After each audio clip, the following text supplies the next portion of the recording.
small hospitality businesses. That evaluation was shared with ownership and referenced in future training materials used during staff orientation. The process demonstrated how structured reporting can transform uncertainty into manageable operational improvement. Years later, the motel remains operational, and the incident ledger continues to be maintained with discipline. Some locals claimed the property still carried an uncomfortable atmosphere, while others described it as ordinary and practical for overnight travelers. Dispatch logs in recent years reflect minimal service calls, which supports the conclusion that environmental corrections reduced confusion. The cases endure primarily because fragmented records once allowed imagination to fill gaps left by incomplete technical understanding. Never enter this church basement alone. The basement door at a small church in Spokane, Washington, remained locked after closing hours, yet volunteers reported noises during inventory work. Those reports appeared routine until a weekday afternoon incident forced staff to call dispatch after a volunteer failed to answer radio checks. Mariah Collins, age 27, coordinated weekend volunteers at the church and tracked donated supplies while completing coursework for a community college. Daniel Ortiz, age 34, worked as a HVAC technician and agreed to inspect damp odors reported near rooms beneath the sanctuary. Both arrived on a Tuesday afternoon because the building manager wanted documentation for insurance questions raised by earlier water damage claims. Their stated goal involved photographing conditions and logging measurements that could support repairs requested through a small preservation grant program. Church maintenance records indicated previous flooding episodes and mold remediation efforts that reportedly occurred after heavy spring storms several years earlier. Archive notes stored in a filing cabinet described warped door frames and intermittent electrical faults that volunteers documented during walkthroughs before reopening events. State records reviewed later by an insurance adjuster suggested the property underwent inspections in 2011 with recommendations that were implemented. Those documents did not mention the narrow storage corridor where Daniel planned to test airflow, while Mariah photographed labeling on donation bins. They entered through a side stairwell that required portable lighting because overhead fixtures flickered and failed to illuminate corners consistently. Dispatch logs later showed no emergency traffic for the building during that hour, which supported the manager's belief that conditions were manageable. Daniel carried a handheld anemometer, while Mariah held a digital camera and clipboard provided by the church office for documentation. The plan involved moving slowly room by room with periodic check-ins using inexpensive radios purchased for volunteer coordination. According to Mariah's later statement, she noticed a chemical odor that grew stronger near a locked utility closet at the far end. Daniel reportedly suggested opening the closet to verify airflow obstruction, while emphasizing that any action should be documented for accountability. Mariah attempted to contact the building manager for permission, but the call failed, and the radio produced only static responses. Records conflict regarding whether the closet lock showed tampering before entry, which later complicated efforts to reconstruct the sequence of events. Daniel used a small screwdriver to disengage the simple latch, while Mariah stood several steps back and continued recording video. The door opened to reveal stacked folding chairs and a portable dehumidifier connected to an extension cord that ran through the corridor. Mariah's camera captured a brief audio spike that investigators later described as mechanical feedback rather than evidence of human movement. Some locals claimed afterward that the sound resembled whispering, though those accounts appeared only after rumors circulated on neighborhood social media groups. At approximately 3:15 in the afternoon, Daniel radioed that he felt lightheaded and requested a brief pause near the stairwell. Mariah responded immediately and began walking toward him while narrating her observations in a calm voice for the ongoing recording. Her video shows Daniel leaning against the wall with visible perspiration and slowed speech, while insisting that the building air felt heavy. Investigators never confirmed whether environmental exposure contributed to his condition, because later testing produced inconsistent readings across multiple sampling attempts. Mariah suggested ending the inspection and guiding Daniel upstairs, which aligned with volunteer safety guidance described in archived notes. As they moved toward the stairwell, the radio activated unexpectedly and broadcast bursts of feedback that obscured their attempts to coordinate movement. Dispatch logs show a single unanswered call attempt from the church landline during that minute, which later prompted questions about connectivity, reliability. The camera recording ended abruptly when Mariah's battery indicator flashed low and the device powered down near the bottom of the stairs. The building manager arrived within 20 minutes after a neighbor reported the side door standing open during school dismissal traffic. He found Daniel seated on the stair landing and Mariah attempting to fan him with a clipboard while speaking softly.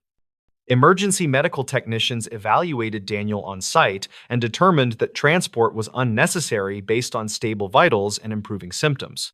A brief incident report was completed for church records and forwarded to the insurer, which later became part of a documentation packet.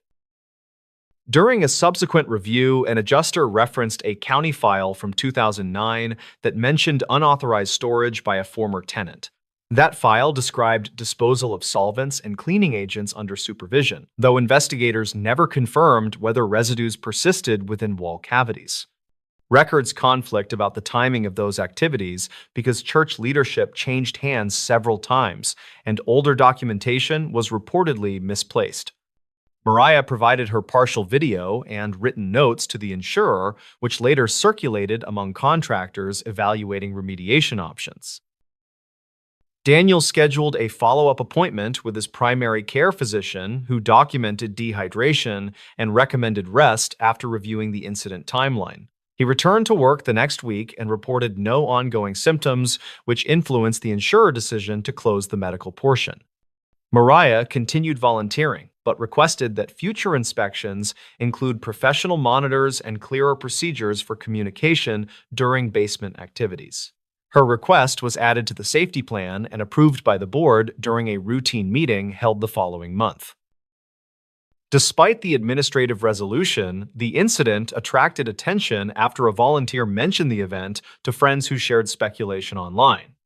Some posts implied hidden dangers, while others repeated exaggerated details that were not supported by dispatch logs or contemporaneous documentation. The church issued a short statement emphasizing transparency and sharing that independent testing would occur before any future use of the basement. Local coverage summarized the event cautiously and noted that investigators never confirmed wrongdoing while acknowledging that records conflict complicated interpretation. Contractors performed air sampling and surface swabs across multiple rooms and reported that results varied depending on location and ventilation conditions. A follow-up assessment recommended sealing gaps around ductwork and replacing the aging dehumidifier to improve circulation throughout the lower level. Those recommendations aligned with guidance found in state records for similar facilities experiencing moisture intrusion and intermittent electrical issues. Work orders were approved and scheduled over several weekends, which limited disruption to programs and allowed volunteers to observe safer practices. By late summer, the basement reopened for supervised use, and signage outlined new procedures for entry monitoring and communication responsibilities.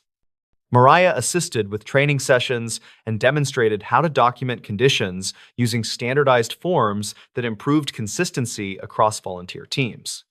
Daniel declined further basement work, but occasionally visited the site and spoke with contractors about airflow improvements based on his professional experience. Their cooperation became an example cited by the manager when discussing risk reduction during orientation for new volunteers and visiting community partners. Years later, the incident persists in conversations because details remain incomplete and because human memory reshapes events when documentation appears fragmented. Archived notes preserve practical lessons, while dispatch logs anchor the timeline, which limits how far speculation can extend beyond verified facts. Some locals claimed the building changed after renovations, while others observed no difference, which underscores how perception diverges from measurable outcomes.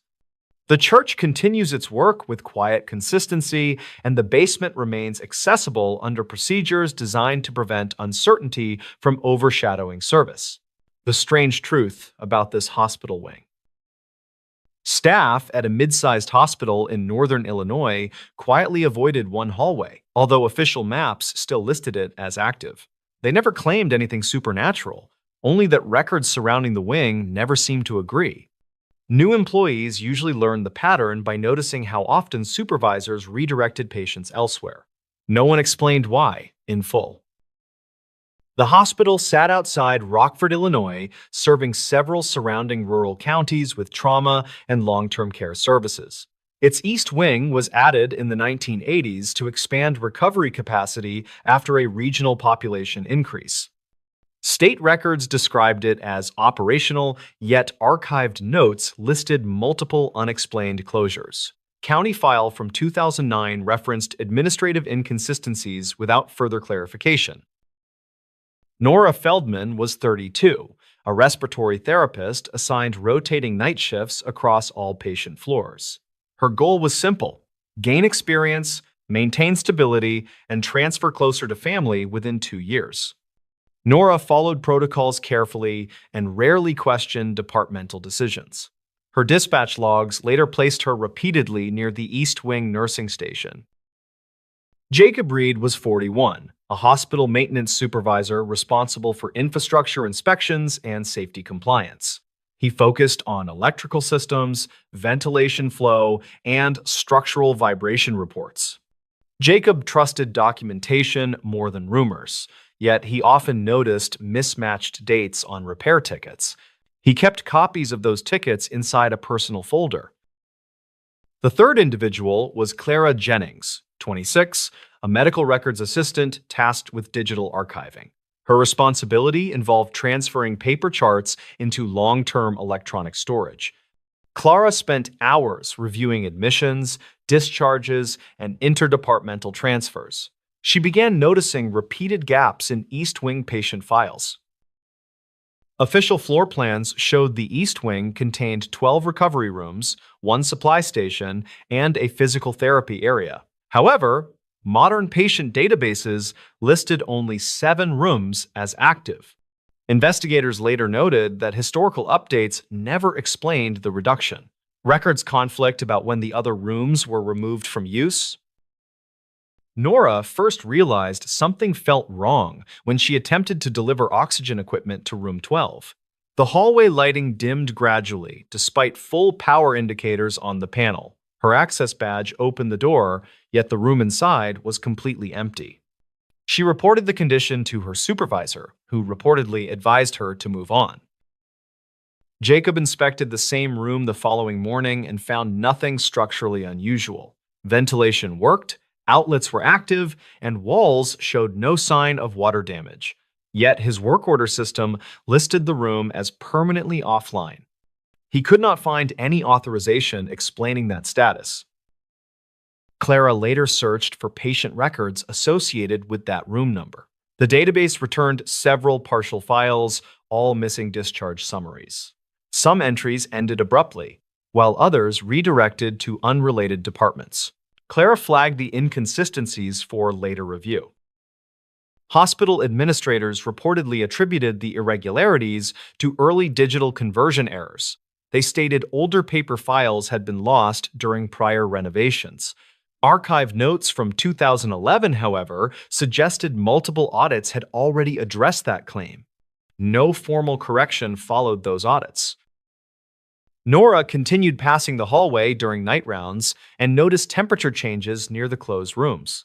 Her equipment sometimes showed lower readings only within that section. She recalibrated devices repeatedly, yet the pattern remained. Nora recorded the data without attaching personal interpretation. Jacob later discovered that the East Wing's power usage did not match the number of active rooms. Energy logs indicated ongoing electrical consumption from areas officially marked unused. He reported the discrepancy to facility management, who reportedly categorized it as minor variance. No follow-up inspection was scheduled.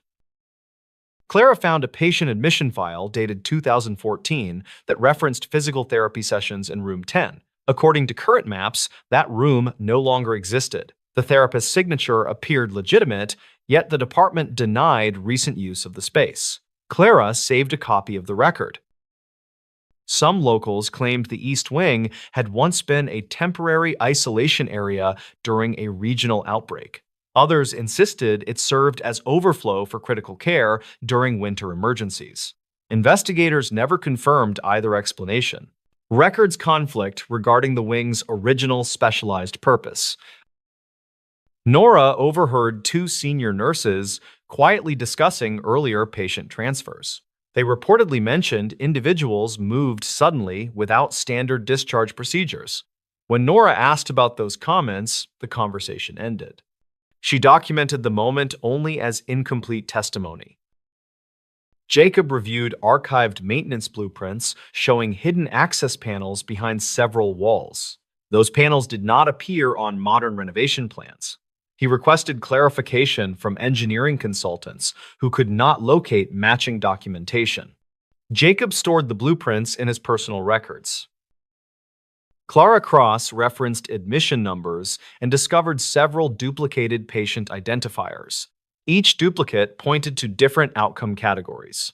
Investigators later noted that such duplication should have been impossible under system controls.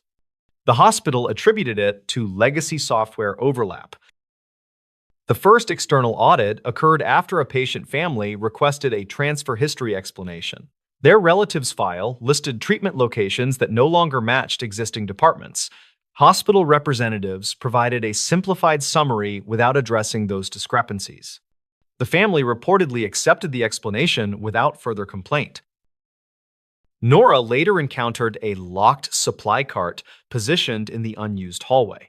Inventory tags showed recent stocking dates. No department claimed responsibility for the cart. It disappeared from the hallway 2 days later.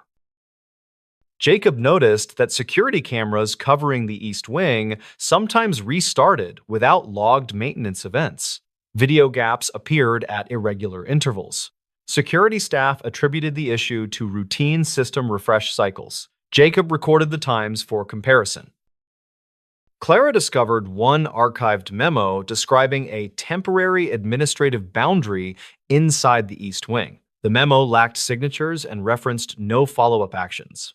She could not find any related correspondence. Clara labeled it as unresolved internal communication. Local reporters requested public floor access information during a general hospital transparency review. The East Wing was briefly omitted from the published summary. Afterward, a corrected version included the wing without explanation. No public statement addressed the revision. Nora was assigned a patient transfer route that briefly passed through the unused hallway. She described the corridor as unusually quiet compared to the rest of the hospital. Her patient asked why that area felt different. Nora answered only that renovations were ongoing. Jacob compared vibration readings from different building sections and found subtle anomalies near the East Wing foundations. The differences were small but consistent across multiple days. Engineering consultants reportedly dismissed them as environmental noise. Jacob did not fully agree with that assessment. Clara located a discharge record listing a recovery room that no longer appeared on any map version. The patient outcome field was blank. She searched for related nursing notes and found none. The file ended without conclusion. Some locals claim the hospital quietly removed a section of the wing years earlier. Others insisted no demolition ever occurred. Investigators never confirmed physical removal of any rooms. Records conflict about spatial measurements. Nora began tracking how often staff unconsciously avoided that hallway. She noticed nurses often rerouted carts even when the path was shorter. No one openly acknowledged the behavior. It simply continued. Jacob requested updated architectural scans and received incomplete layered images. Several interior wall lines did not align between versions. He asked for clarification and received no formal response. Jacob archived the scans alongside earlier blueprints. Clara compared patient census numbers with available bed counts and found repeated discrepancies. The totals exceeded physical capacity on multiple dates. Administrators attributed the issue to clerical rounding. The explanation did not address every mismatch. A small renovation project was later announced for the East Wing. Workers sealed off the hallway for several weeks. After reopening, the layout appeared unchanged. Only the door labels had been updated. Nora noticed that room numbers now skipped from 8 to 13. She asked a supervisor about the missing numbers. The supervisor reportedly said they were never assigned. Nora knew that statement conflicted with earlier charts. Jacob inspected the renovation reports and found no reference to structural modification. The work listed only cosmetic updates and safety compliance checks. No explanation addressed the numbering change. Jacob added the report to his growing file. Clara found that all references to the missing room numbers had vanished from the digital archive. Even previously saved file links now redirected to general folders. She verified that no deletion logs were present. The absence itself became part of her documentation. Investigators from a regional health board later conducted a limited compliance review. Their summary described the East Wing as fully operational and within regulation. They did not reference any historical inconsistencies. The review closed without recommendation. Nora transferred to another hospital 2 months later. She stated that the East Wing remained the only area she never felt comfortable discussing. Her final report contained no personal conclusions. Only observations and times remained. Jacob continued working at the facility and quietly maintained his private archive. He never submitted the full collection to administration. He reportedly believed the system would not accept it. Jacob still checks the hallway during routine inspections.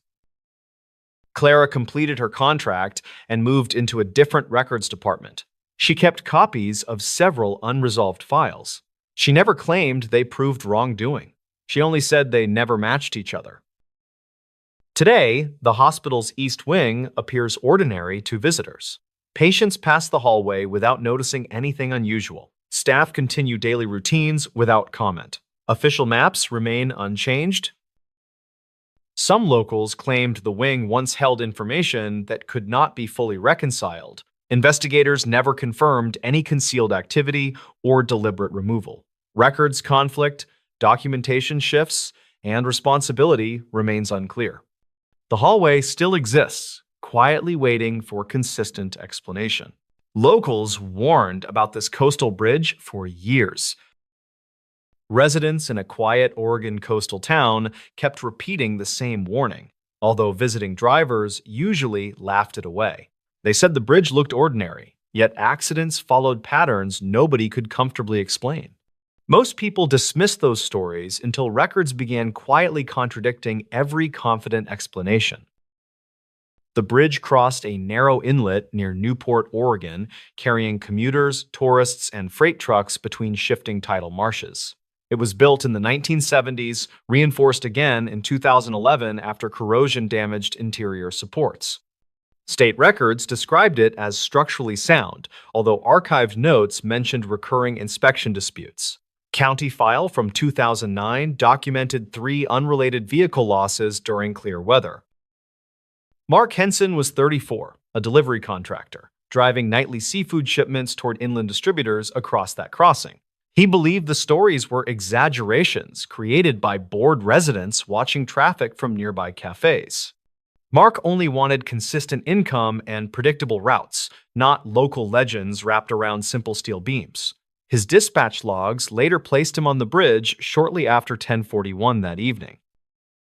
Erin Wallace, 29, worked as a marine biology graduate assistant collecting water samples beneath the same structure. She often heard tires echo above her boat, sometimes followed by sudden braking and confused horns. Erin reported those sounds to harbor staff, who told her traffic always behaves strangely near changing tides. She recorded her observations inside a waterproof notebook marked with times and weather conditions. The third witness was Leonard Pike, 61. a retired surveyor photographing shoreline erosion for a volunteer conservation group. Leonard spent hours watching shadows slide across concrete pillars while measuring small shoreline collapses. He said drivers frequently slowed at the center span, even when no vehicles blocked their path. Investigators later noted Leonard's timing aligned with multiple unexplained traffic reports. Locals claimed fog caused the confusion, yet many incidents occurred under clear afternoon skies with high visibility. Some residents blamed salt corrosion, while others insisted hidden currents vibrated the bridge from below. Investigators never confirmed either explanation, although records conflict about vibration sensor accuracy. Archive notes mentioned repeated recalibrations that never fully stabilized measurement results. Mark first noticed the pattern during his third delivery week when his steering wheel briefly pulled left. He corrected easily, but the sensation lingered longer than any pothole or crosswind he remembered. Mark told coworkers who joked about ghost tides and magnetic sandbars beneath the pavement. He stopped mentioning it after laughter replaced practical discussion. Erin experienced something different while anchoring beneath the central span during low-tide surveys. She felt subtle pressure waves moving against her hull without visible surface disturbance. Her instruments showed normal readings, yet the boat drifted sideways in slow, controlled motion. She wrote that the movement felt deliberate, though she avoided assigning intention. Leonard reviewed historical maps showing repeated shoreline adjustments near the bridge foundations. Older charts from 2003 showed underwater contours that no longer matched modern sonar imaging. He reported those discrepancies to county engineers, who reportedly thanked him without following further. Leonard kept his own comparison files inside a sealed binder.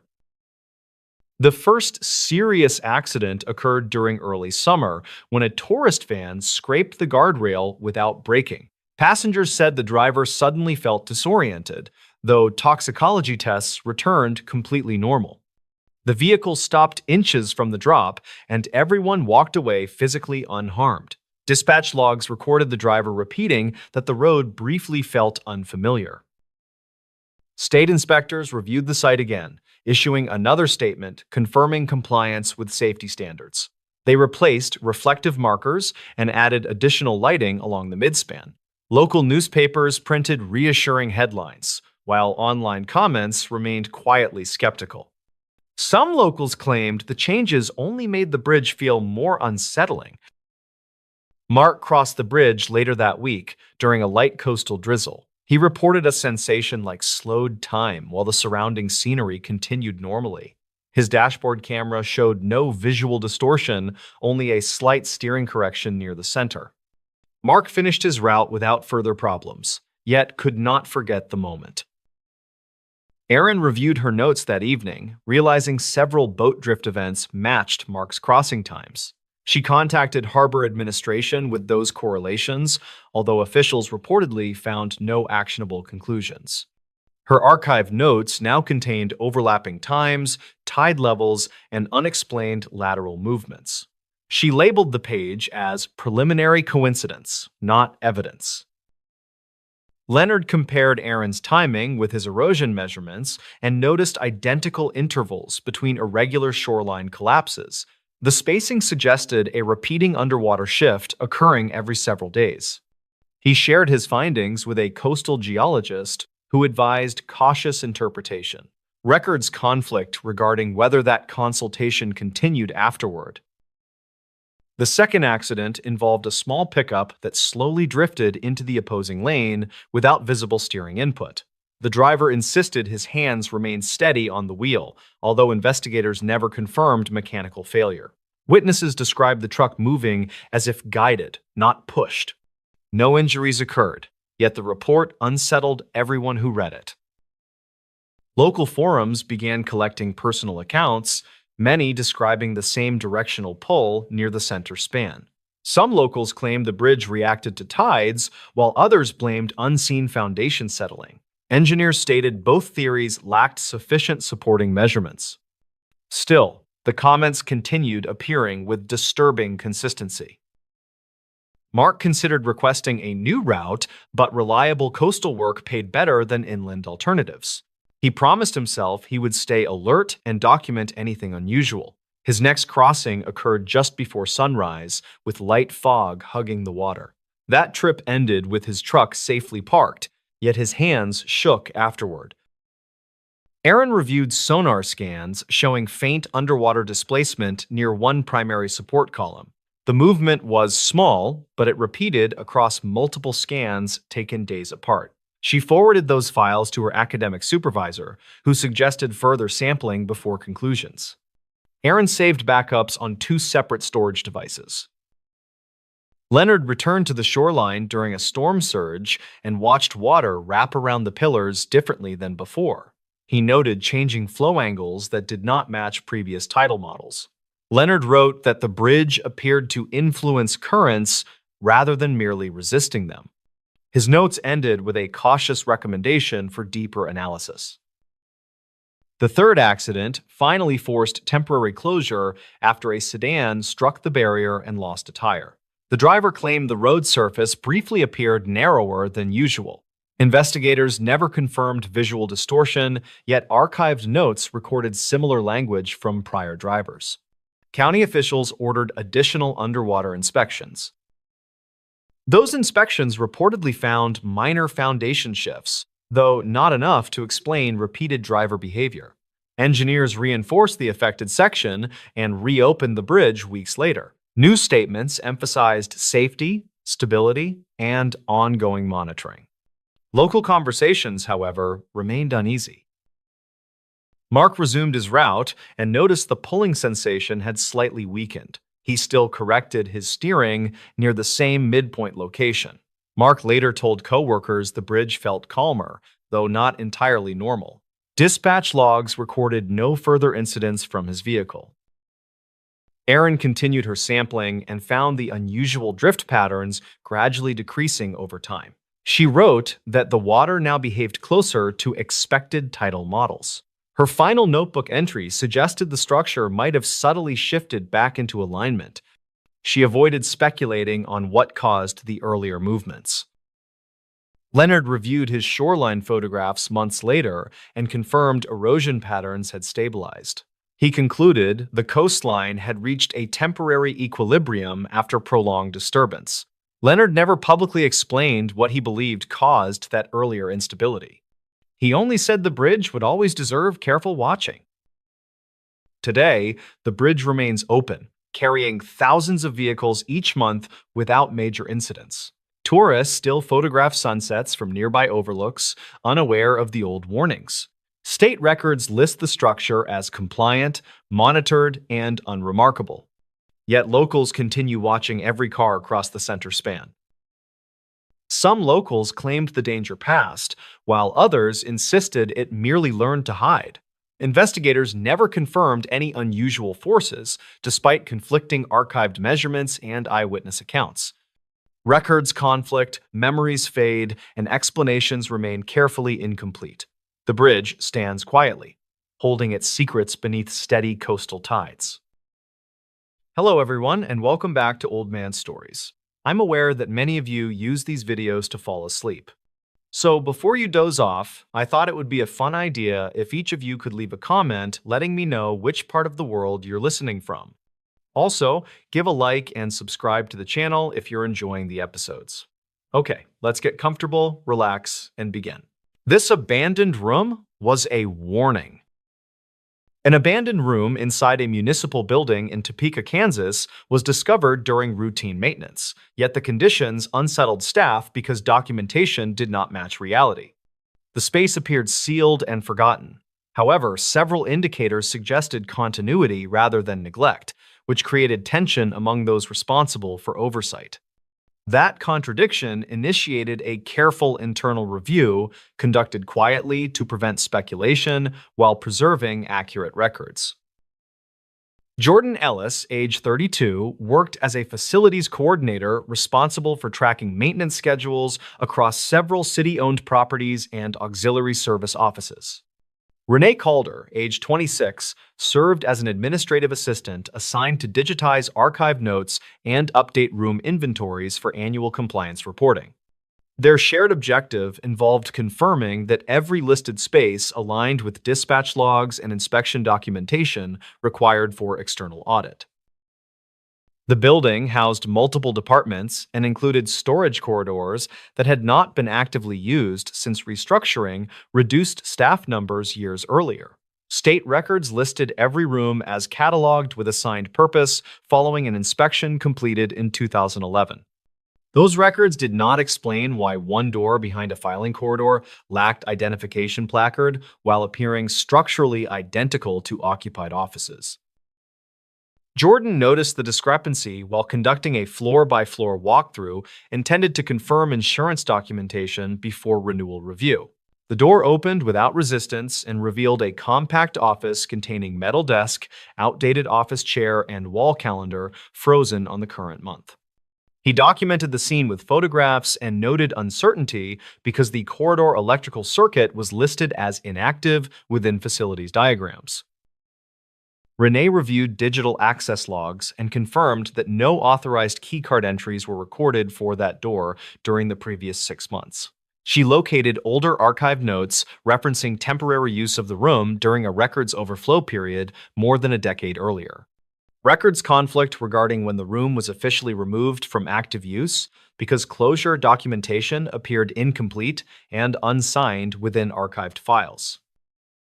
Jordan inspected the electrical panels serving that hallway and confirmed that breaker labeling indicated no power should reach that outlet according to maintenance diagrams. An electrician later verified that the circuit was receiving low-level current through a secondary line that had not been updated during earlier renovations. Investigators never confirmed whether that configuration resulted from oversight or intentional routing left undocumented during infrastructure upgrades. The desk held a powered digital clock displaying the correct time and a stack of printed schedules dated within the past 2 weeks. Renee verified that the format matched an older template still accessible on a shared archival drive used for historical reference. She documented that any employee with internal access could reproduce the documents without indicating actual occupancy within the room. Jordan requested a review of custodial logs and discovered that cleaning staff had not recorded service to that room for more than a year. Dispatch logs showed no work orders related to the door lock or lighting fixtures within that corridor. Investigators never confirmed whether dust patterns indicated recent presence because airflow from ventilation ducts produced uneven accumulation across similar rooms. A security supervisor reviewed camera footage covering the hallway and reported that the existing camera angle did not directly capture the doorway. He confirmed that adjacent footage showed no unusual movement patterns during the previous month based on available recordings. Records conflict regarding whether camera placement had been modified during past upgrades because older installation diagrams were missing from the equipment file. Renee compiled a packet containing photographs, access logs, archived notes, and infrastructure diagrams for review by the facilities manager. She avoided interpretive language and emphasized that the concern involved documentation inconsistency rather than confirmed misuse or unauthorized access. The manager acknowledged the thoroughness of her work and authorized a broader audit of underutilized spaces across the building. During that audit, several additional rooms were identified with outdated labels and incomplete records, though none displayed similar electrical inconsistencies. The review revealed that prior renovation efforts focused on public-facing areas, while back offices received limited documentation updates. That discovery reframed the abandoned room as evidence of systemic record neglect rather than an isolated anomaly. Jordan coordinated with contractors to update wiring diagrams and verify that all inactive circuits were correctly disconnected according to current safety standards. Renee assisted by updating digital inventories so that every room carried a documented purpose or formal inactive status within the database. Their combined efforts produced a revised compliance report that satisfied external reviewers during the following inspection cycle. Several employees privately described the room as unsettling, even after explanations were provided through internal communication channels. Some stated that the discovery felt like a reminder that oversight can persist unnoticed, while others interpreted it as a warning about complacency. Those reactions appeared in informal conversation rather than in any official documentation submitted for review. Supervisors incorporated the case into training materials for new administrative and facilities staff across multiple departments. The lesson emphasized that undocumented spaces often indicate process failure rather than hidden activity or intentional misuse. Archive notes from that session describe the room as an example of how neglecting documentation can generate fear disproportionate to actual risk. Months later, the facilities department conducted a secondary review to confirm that corrective actions remained effective across the entire property. Updated inventories matched physical walkthroughs, and every corridor displayed clear signage and accurate diagrams approved by supervisors. The building manager noted that the process improved communication between departments that previously worked in isolation. Renee expanded her digitization project to include older microfilm records stored off-site at a county-managed archive facility. She discovered that several historical changes to the building layout were never integrated into modern diagrams used by staff. That finding supported the conclusion that the abandoned room resulted from accumulated administrative gaps rather than recent misuse. Jordan developed a standardized checklist for quarterly walkthroughs and shared it with other facilities coordinators across the city system. The checklist required physical verification of each listed room and cross-referencing with digital records maintained by administrative staff. Supervisors credited that approach with reducing discrepancies across multiple properties within the following year. A regional auditor later cited the building as an example of successful corrective action following documentation failure during a routine compliance visit. The audit report emphasized that the initial concern did not involve misconduct, but rather outdated process and fragmented record keeping. That external validation reinforced the internal understanding of the case and supported continued procedural reforms. Public knowledge of the incident remained limited because leadership chose not to distribute details beyond staff training environments. Some locals claimed they heard rumors about a hidden office within the building, though those stories varied widely in detail. Records conflict regarding how such stories circulated because no official communication mentioned the room outside internal documentation. A union representative later requested clarification on the audit findings during a routine labor meeting. Management provided a summary that emphasized process improvement rather than error attribution to any individual employee. That response reduced tension and reinforced the message that the discovery reflected systemic issues rather than personal failure. Jordan maintained copies of the original photographs within a secured training archive used only for internal education. He noted in accompanying documentation that the images should be interpreted as evidence of record inconsistency rather than indication of unauthorized use. That framing ensured that future reviewers approached the material with caution and analytical distance. Renee continued refining the inventory system by adding automated alerts for rooms lacking recent verification within the database. The system generated monthly reminders that prompted supervisors to confirm physical status during routine walkthroughs. That technological addition further reduced the likelihood that undocumented spaces could persist unnoticed for extended periods. Years later, the once abandoned office now functions as controlled storage with routine inspections logged on a fixed schedule. The room no longer draws attention from staff and blends into the normal rhythm of building operations. The room became a warning not because of what was found inside, but because it demonstrated how easily uncertainty grows when records and reality drift apart. Why this lake reflection terrified investigators. A routine evidence photograph taken at a small lake near Duluth, Minnesota, unsettled investigators because the reflected scene did not align with the shoreline geometry recorded on site maps. The image appeared technically intact and properly exposed, yet analysts could not reconcile spatial relationships within the frame using standard visual interpretation methods. That inconsistency became a documented anomaly that persisted through repeated internal review rather than a dismissed curiosity. Maya Rios, age 31, worked as a county forensic technician responsible for scene documentation and strict evidence handling across rural properties. Eric Halvorsen, age 43, served as a volunteer water rescue coordinator with experience organizing seasonal response teams and compiling detailed dispatch logs. Their shared objective involved preserving accurate documentation because investigators rely heavily on early visual records when physical evidence remains limited. The photograph was captured during a coordinated search for a missing kayaker named Jordan Pike, age 24, who failed to return before sunset after launching from a public access point. His vehicle remained parked with keys inside and his phone left on the passenger seat, which suggested ordinary intent rather than abrupt departure from routine plans. State records show that similar cases often depend on shoreline imagery during the first critical hours of response. Maya used a department-issued camera that embedded time and location metadata automatically and transmitted files to secure storage immediately after capture.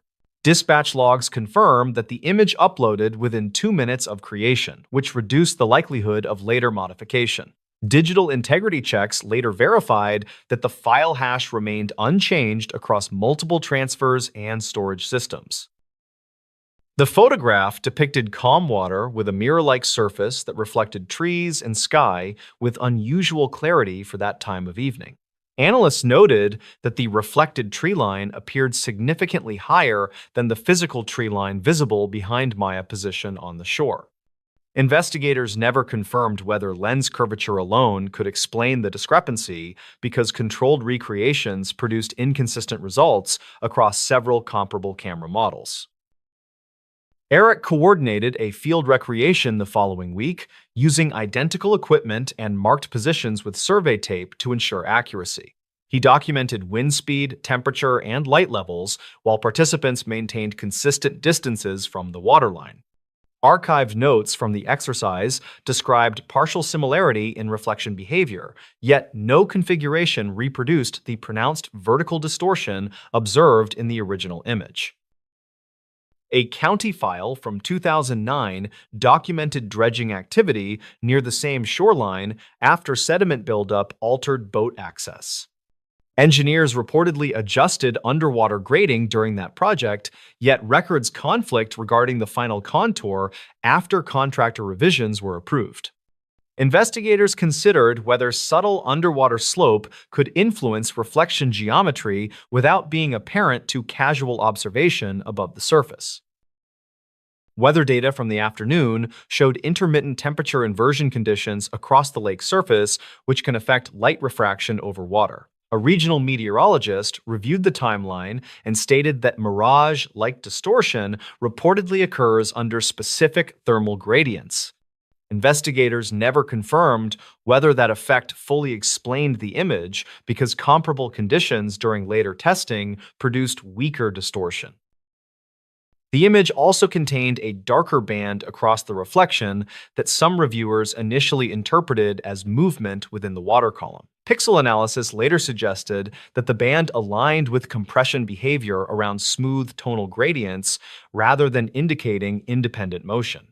Some locals claim the image suggested something within the lake, though those interpretations appeared only after the photographs circulated on community forums. Maya documented her entire workflow in a supplemental report and included device logs to demonstrate compliance with evidence standards. Eric provided a separate memo summarizing environmental factors using cautious language that emphasized uncertainty rather than implication.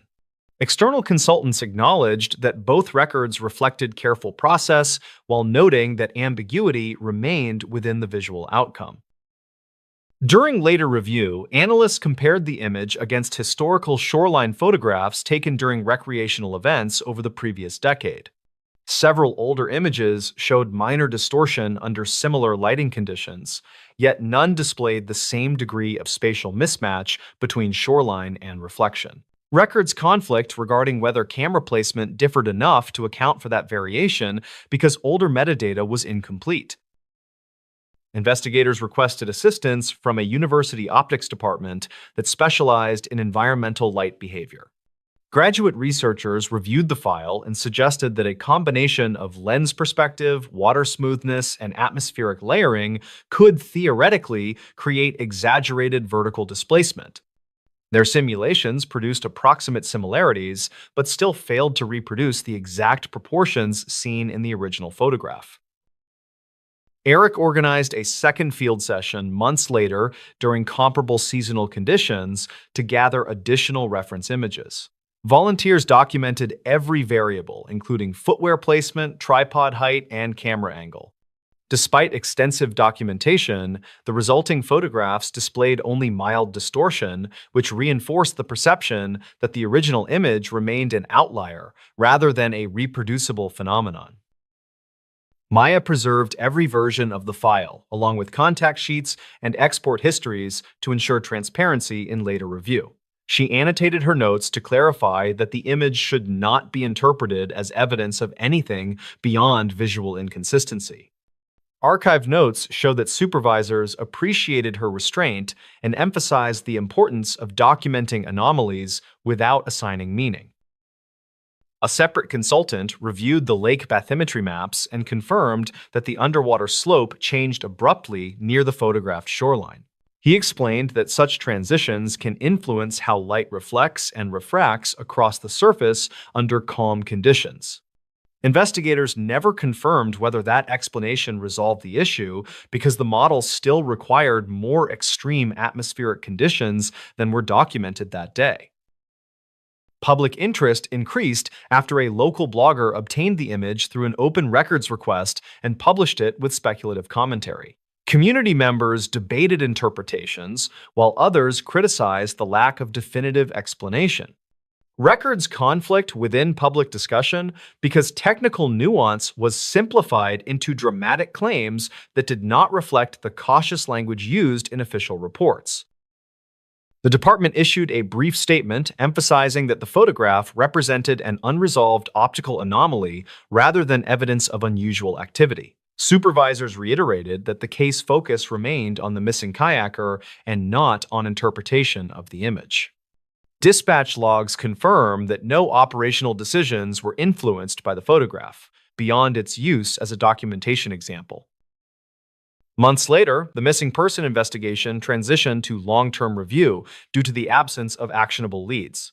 The photograph remained within the file because it represented a documented anomaly encountered during standard procedure. Training materials later referenced the image to demonstrate how perception can challenge even experienced investigators. Maya continued her work in forensic documentation and cited the case when mentoring new technicians about careful observation without speculation. Eric referenced the experience when training volunteers to document environmental conditions thoroughly, even when details seem insignificant. Their shared conclusion focused on process improvement rather than explanation of the unresolved visual detail. Years later, the lake remains accessible to the public and appears unchanged to those who visit regularly. Some locals still reference the photograph when discussing the case, while others view it as an example of how easily images can mislead interpretation. The reflection continues to unsettle investigators, not because it confirms anything unusual, but because available evidence cannot fully explain every element captured within a single frame. The quiet truth about this small-town bridge.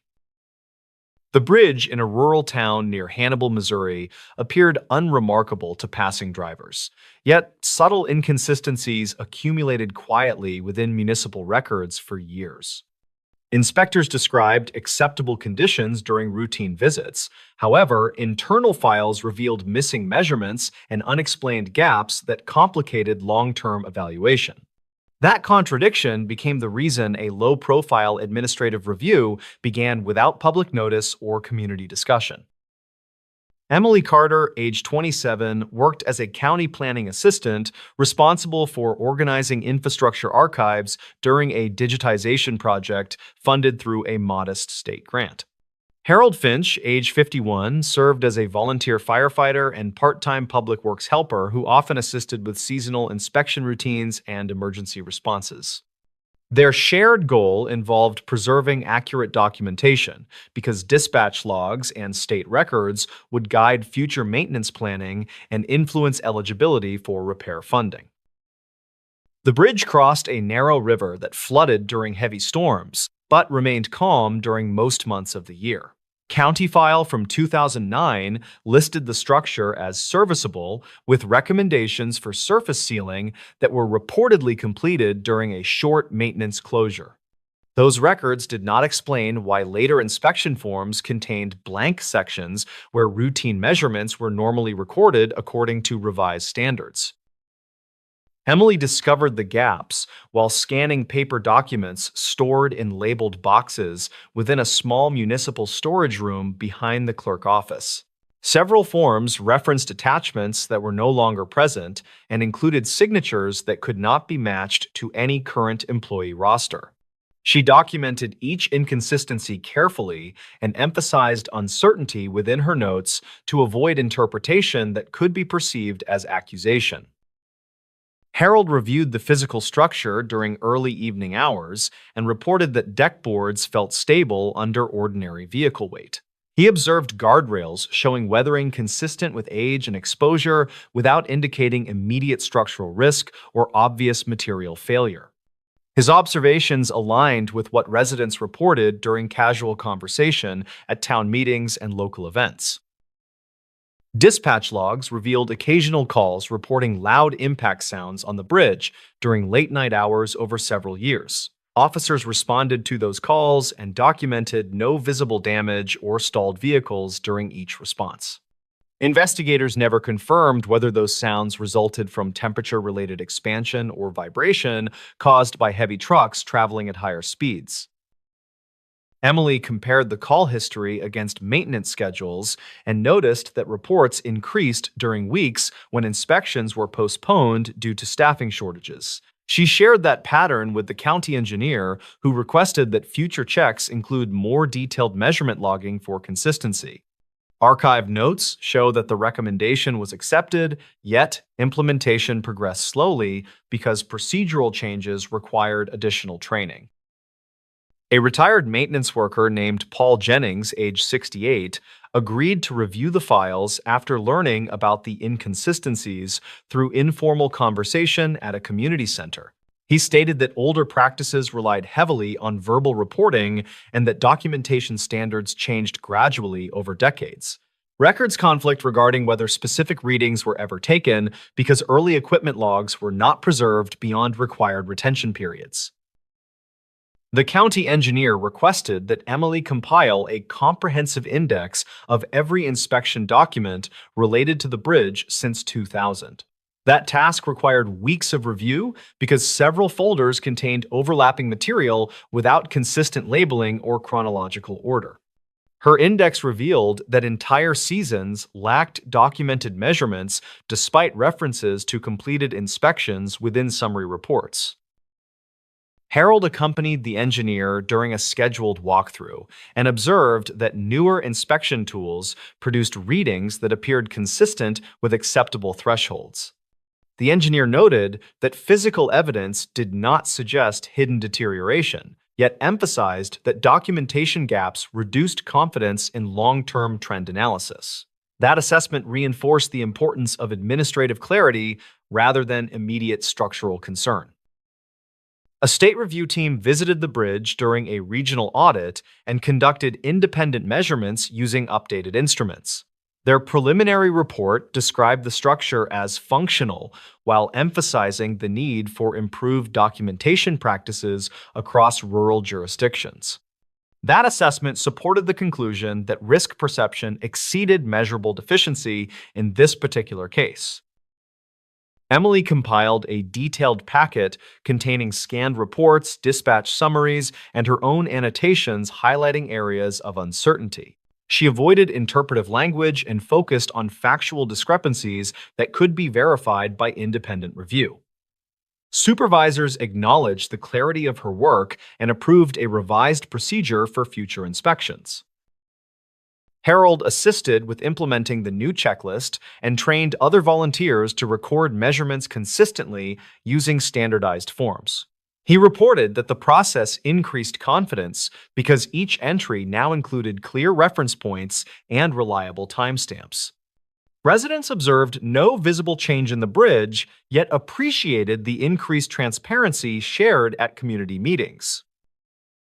Several months later, a regional newspaper referenced the bridge during a broader article about rural infrastructure challenges across the state. Some locals claimed the attention proved that earlier concerns were justified, while others argued that the structure had always performed reliably. Records conflict within public discussion because technical nuance was simplified during retelling. The county engineer requested a follow-up review during the next fiscal year to confirm that new procedures produced consistent data. That review showed complete documentation across every inspection cycle with no unexplained gaps. The consistency reduced internal concern because trends could now be evaluated using comparable measurements. Emily retained the original scanned files within the county archive and marked them as historical context for future administrative staff. She noted that the quiet issue never involved hidden danger, but rather incomplete records that allowed uncertainty to grow over time. That framing became part of training material for new clerks and planning assistants. Harold continued assisting with inspections and reported that the new structure for documentation improved communication between volunteers and county officials. He observed that questions were resolved more quickly because every entry now included supporting detail. His experience became an example cited during orientation for new public works helpers.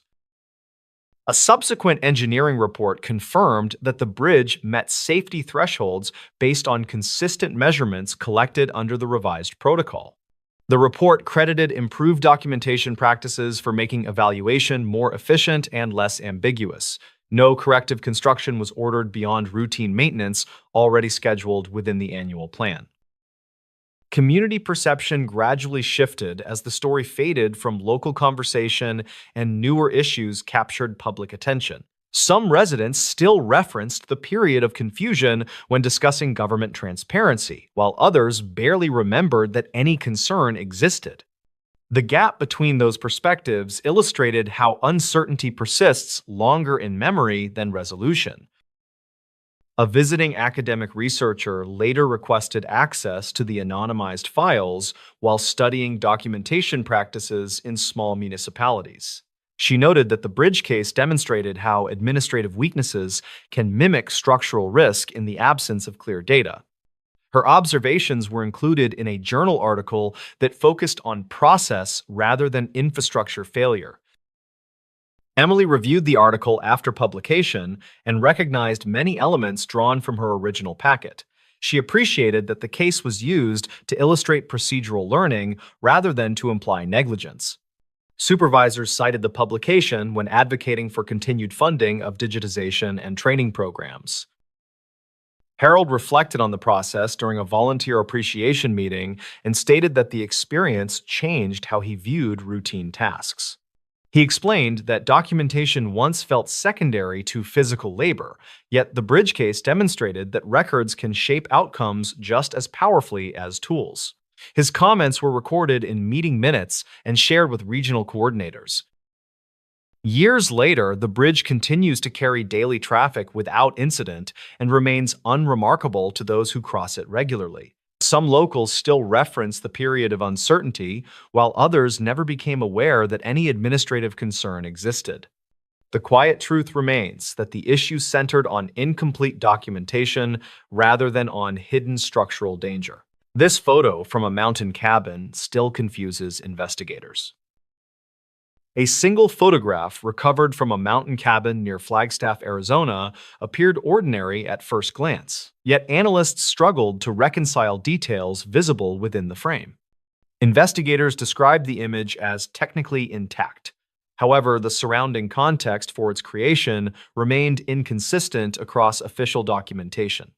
That contradiction became the foundation for an extended review process that relied more on archived notes than on physical discovery.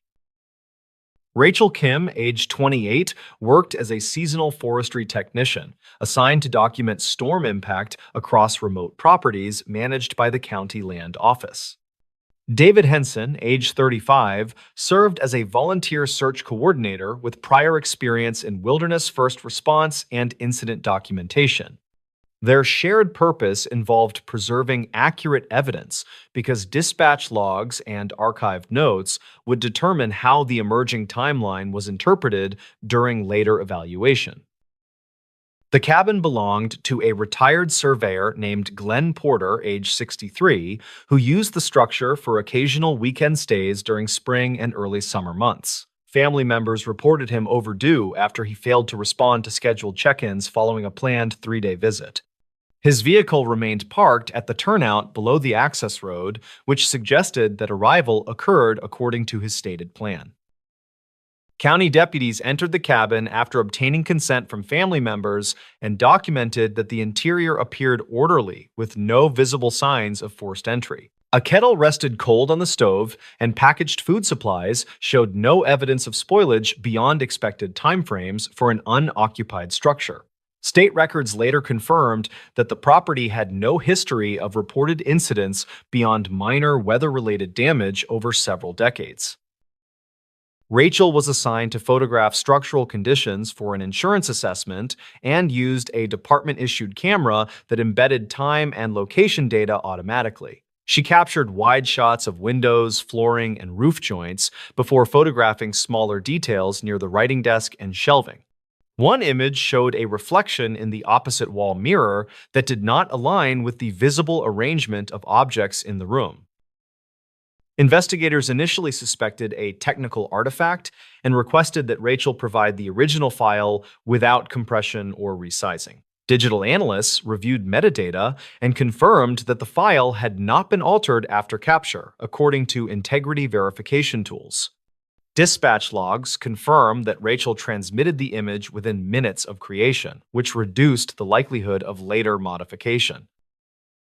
The photograph depicted the cabin interior with the desk lamp illuminated, yet the mirror reflection suggested the lamp was unlit during capture.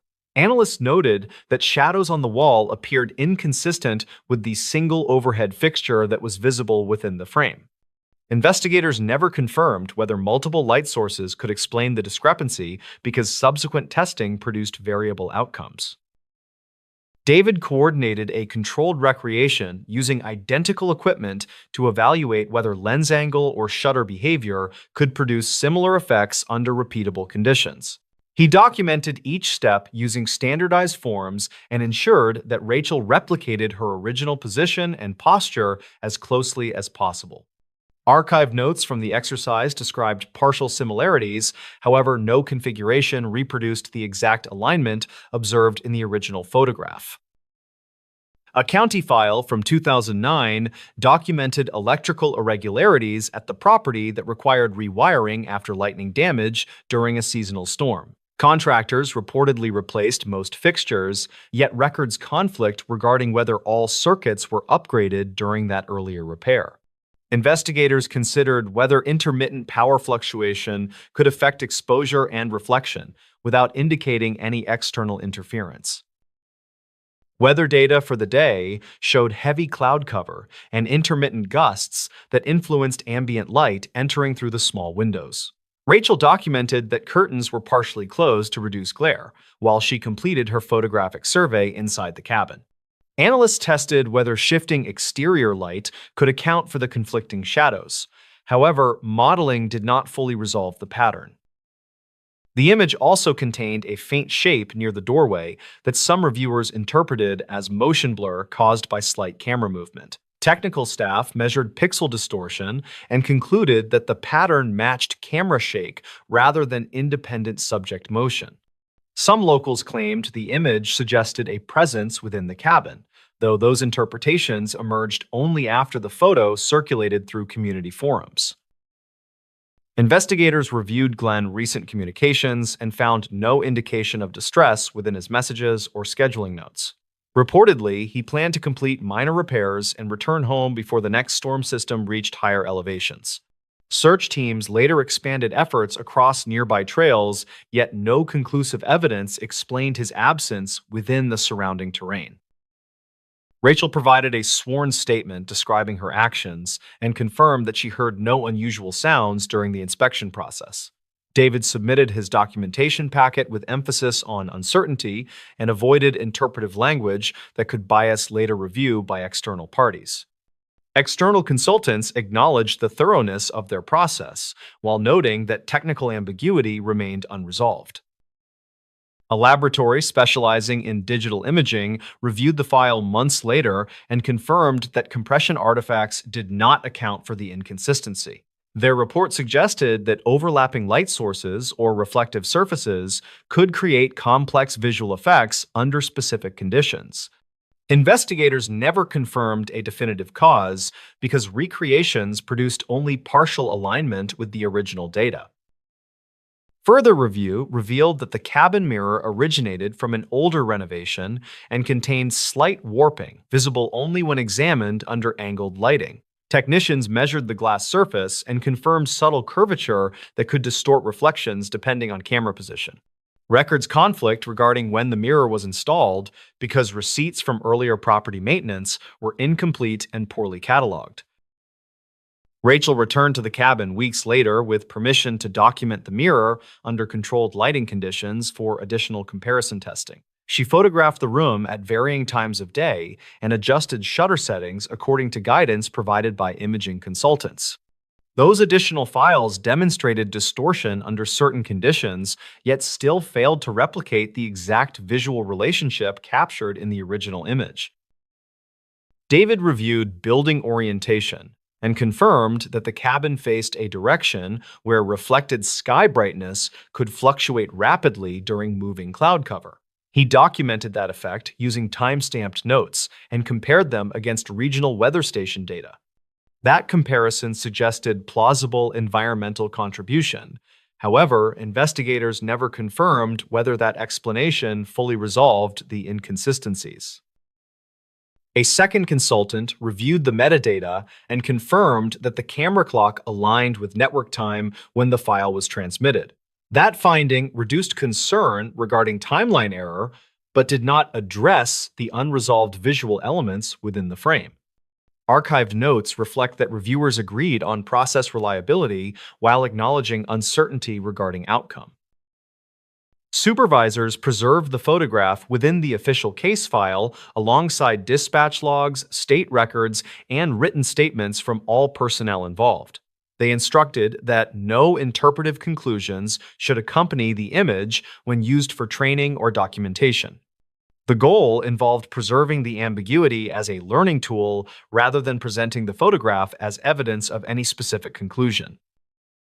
Years later, the image continues to circulate quietly among investigators and analysts because it demonstrates how a single unresolved detail can persist despite careful procedure.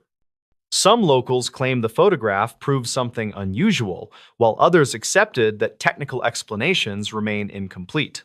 The image remains confusing not because it confirms anything, but because available evidence cannot fully explain every element contained within the frame. No clue in this forest trail? One detail remained. Search teams described the forest trail outside Eugene, Oregon as ordinary terrain, yet the absence of physical evidence created lasting unease among those assigned. Initial briefings emphasized methodical procedure. However, the consistent lack of usable clues forced investigators to rely on documentation rather than discovery. Lena Harper, age 26, worked as a seasonal ranger while completing environmental science requirements and seeking permanent placement within the State Parks Department.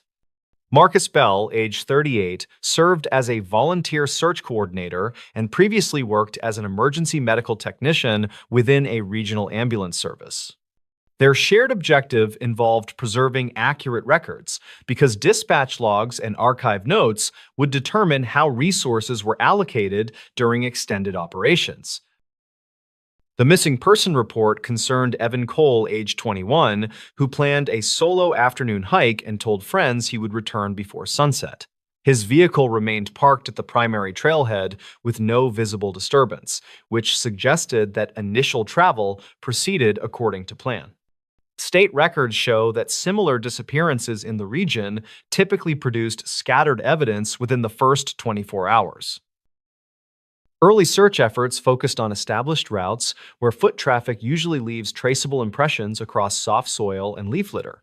Teams deployed structured tracking techniques that included grid walking and photographic documentation to preserve potential evidence for later comparison.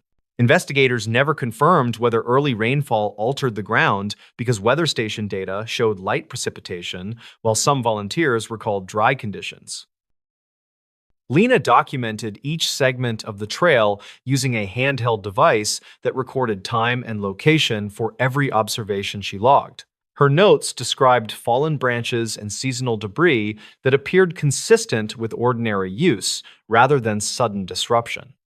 Archived notes from prior seasons described similar conditions, which reduced confidence that environmental anomalies explained the absence of clues. Marcus coordinated radio check-ins and ensured that each team reported negative findings using consistent language to avoid confusion during later review. Dispatch logs show that every unit complied with scheduled reporting, which supported the conclusion that coverage remained thorough across assigned zones. Records conflict regarding whether one unit arrived late to its sector because timestamps varied between personal devices and official logs. On the second day, investigators expanded the perimeter beyond the main trail system to include secondary paths used primarily by local hikers. Volunteers documented steep terrain and dense undergrowth that complicated movement and reduced visibility for searchers. Some locals claimed the area contained unmarked routes, while a county file from 2009 listed only approved paths within the managed boundary. A canine unit arrived and conducted sweeps near the trailhead and along the first mile of established route. Handlers reported inconsistent tracking behavior and noted that scent acquisition remained weak despite repeated attempts along the same corridor. Investigators never confirmed whether contamination from heavy foot traffic interfered with the process because baseline conditions were not documented before the search began. Lena reviewed Evan's digital footprint at the request of supervisors and confirmed that his recent messages suggested ordinary planning rather than distress.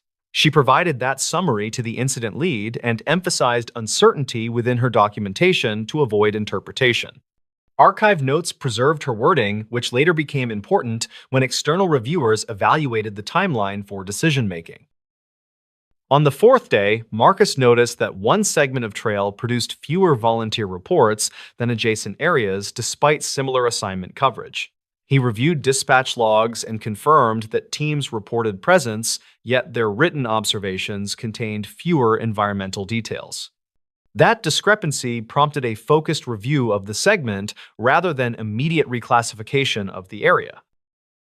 During a subsequent walkthrough, Lena identified a small section where trail markers appeared subtly misaligned compared with standard placement practices used throughout the park. The difference remained slight and could have resulted from routine maintenance inconsistency rather than deliberate alteration. Investigators never confirmed whether the alignment influenced navigation because visitors reported successful travel through the area before and after the incident. Marcus requested that survey staff measure spacing and orientation of markers along the corridor to establish whether deviation existed. The resulting data showed minor variance across several locations, which suggested inconsistency rather than targeted change. Records conflict regarding when the last maintenance occurred because work orders were logged under a general category without site-specific timestamps. As the search extended into the second week, supervisors requested that every team submit expanded narrative reports rather than brief checklists. Lena reviewed those narratives and observed that descriptions of sound carried farther in that corridor compared with other sections of the trail. Several volunteers noted that voices seemed closer than expected, while radio transmissions occasionally sounded distorted within the same area. Marcus Cross referenced those reports with equipment logs and confirmed that multiple radios required battery replacement sooner than expected during assignments near that segment. Technicians later explained that dense terrain and moisture can reduce battery performance without indicating equipment failure.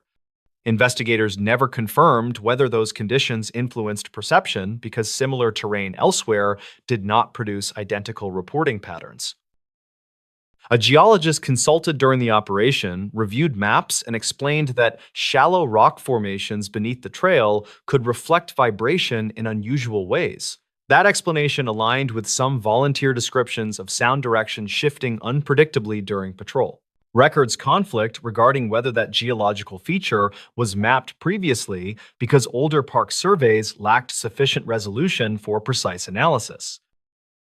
Supervisors authorized additional documentation and requested that teams record ambient conditions during each pass through the corridor. Lena complied by noting temperature, humidity, and approximate wind conditions using portable instruments assigned to her unit. Her logs showed modest variation across the day and did not clearly correlate with changes in perception reported by other volunteers.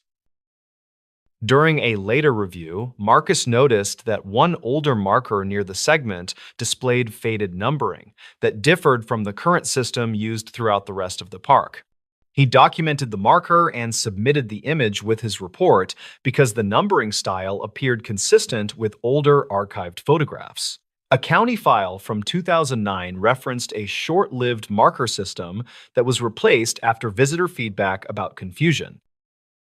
Lena compared the photograph against archived notes stored within the ranger office and confirmed that the style matched markers retired more than a decade earlier.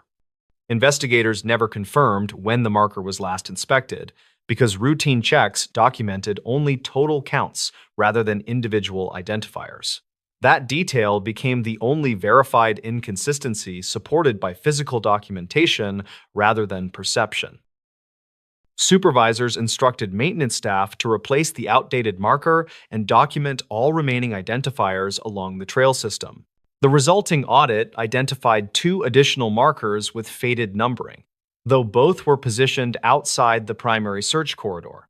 Records conflict regarding whether those markers contributed to navigation error because hikers reported successful travel through those areas without confusion.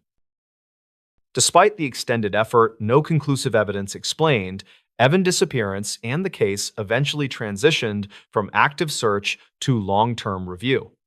Lena submitted a final report that emphasized the importance of consistent marker audits and detailed baseline documentation for future incidents. Her recommendations were accepted and incorporated into updated guidance distributed across regional ranger teams.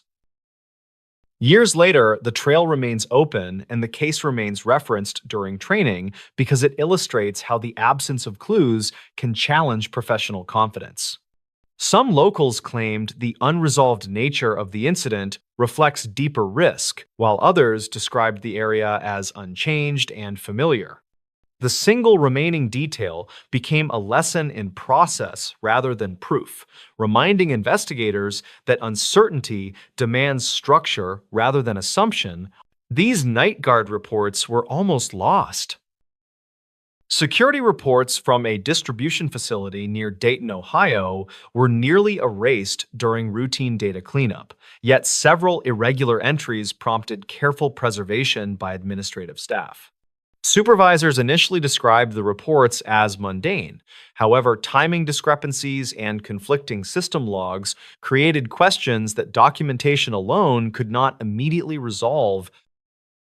Caleb Morris, age 33, worked overnight security after leaving warehouse operations and seeking predictable hours while completing coursework in information systems. Janelle Price, age 28, managed records for the contractor and maintained archive notes that supported compliance reviews and client audits. Their shared purpose involved preserving accurate documentation because dispatch logs and incident summaries directly affected contract renewals and internal evaluations.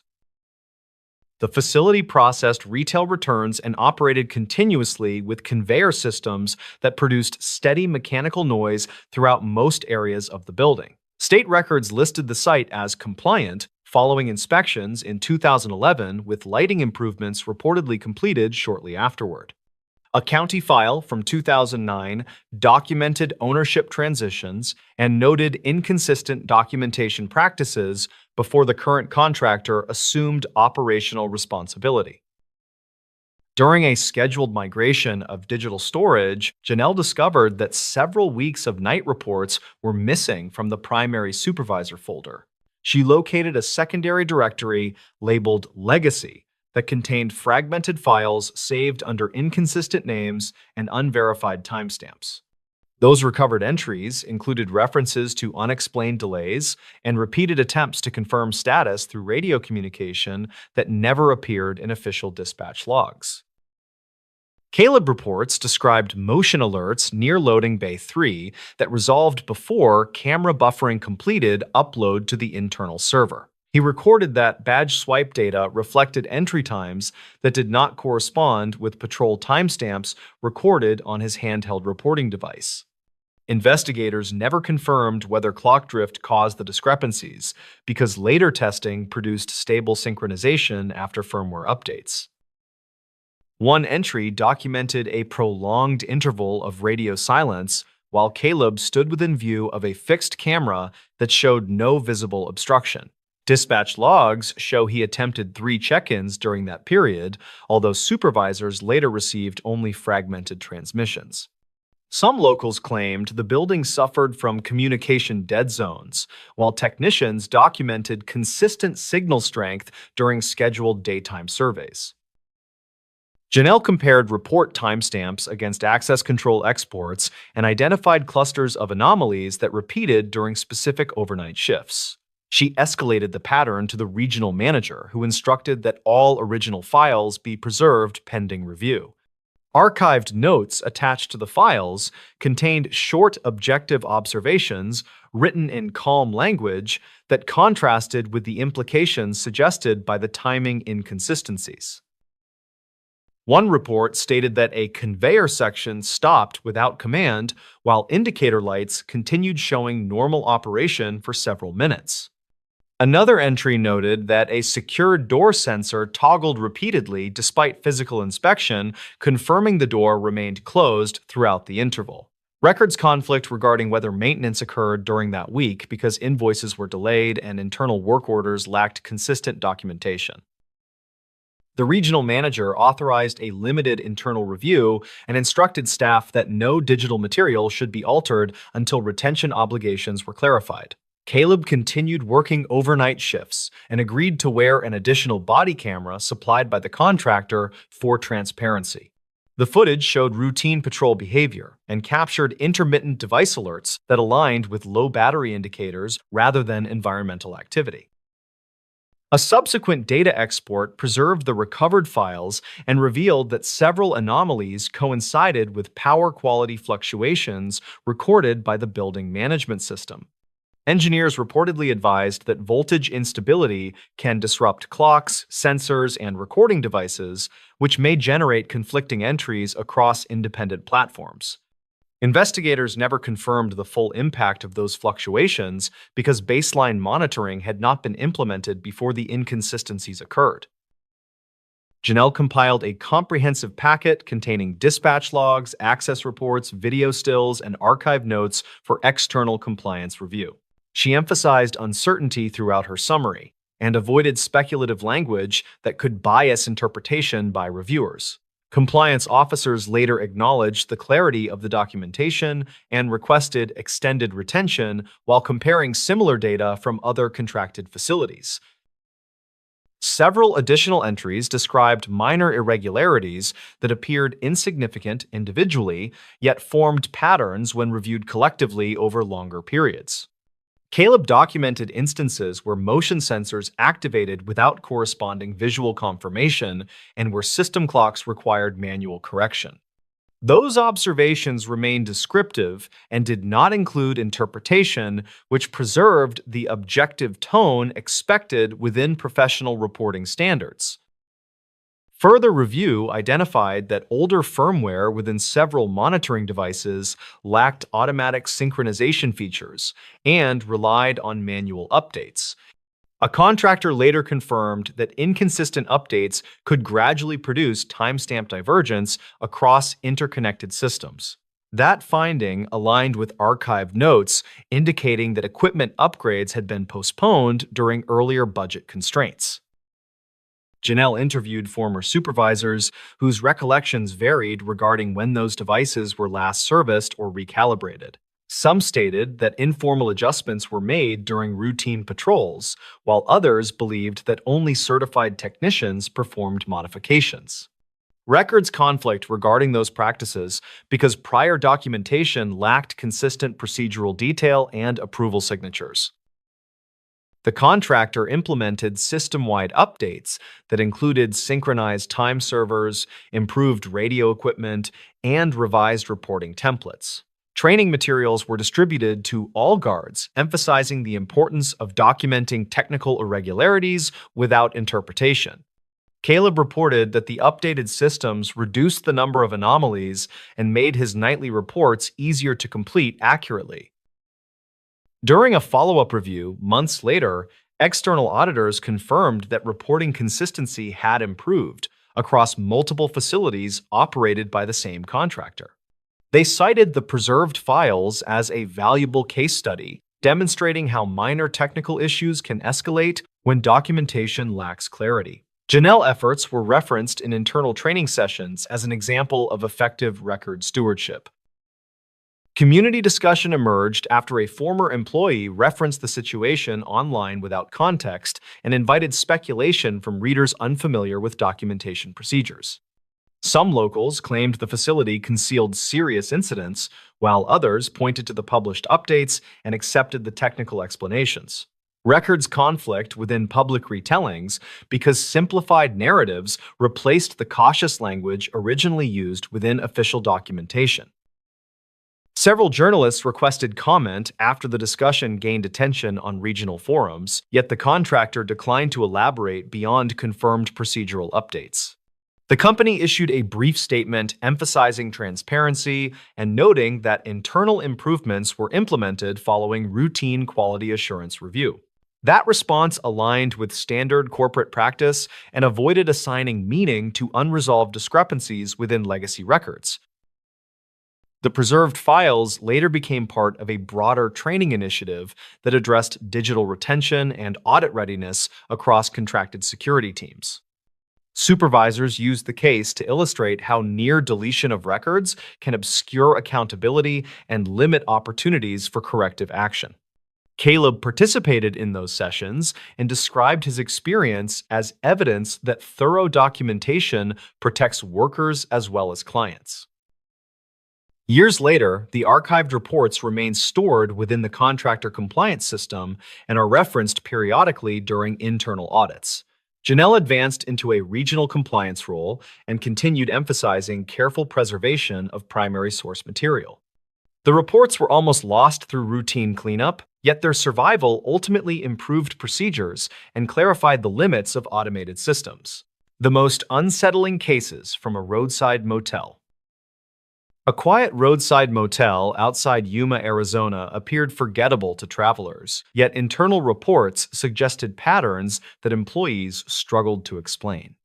Guests described discomfort and confusion, while desk logs described ordinary activity with routine check-ins and unremarkable departures. Renee Alvarez, age 29, managed the front desk while balancing tuition payments and frequent overnight shifts that disrupted her sleep schedule. Thomas Reed, age 42, handled maintenance duties after leaving warehouse supervision because he wanted more predictable daytime responsibilities. Their shared goal involved stabilizing operations after turnover, created inconsistent procedures and incomplete documentation that weakened accountability. The motel served contractors, seasonal workers, and long-distance drivers who preferred ground floor parking and flexible weekly rates. Archived notes stored in a dented filing drawer described disagreements about billing errors and missing towels without any trend suggesting criminal activity.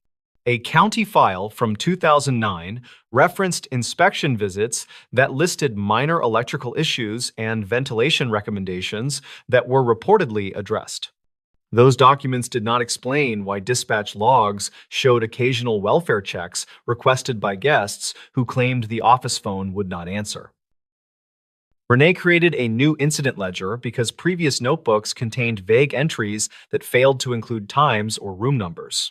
She required each complaint to include identification details and encouraged staff to document even minor concerns to establish consistent baselines. Thomas supported the change and began photographing damaged fixtures because he believed visual evidence would protect staff if disputes escalated. Investigators later reviewed those materials and described them as unusually thorough compared with records from similar properties. A truck driver named Mark Holloway, age 36, checked into room 12 and requested ground floor placement because long shifts aggravated chronic back pain. He paid cash and provided identification, which Renee copied using the office scanner according to policy implemented earlier that week. Reportedly, he returned within an hour, stating the room felt recently occupied because curtains were drawn and the shower tiles remained warm.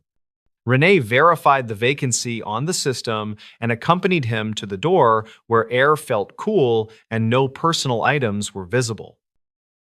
Renee documented the concern and offered another room, which Mark accepted without complaint. Thomas inspected room 12 the next morning and found no signs of entry, though the bathroom fan activated intermittently without manual input.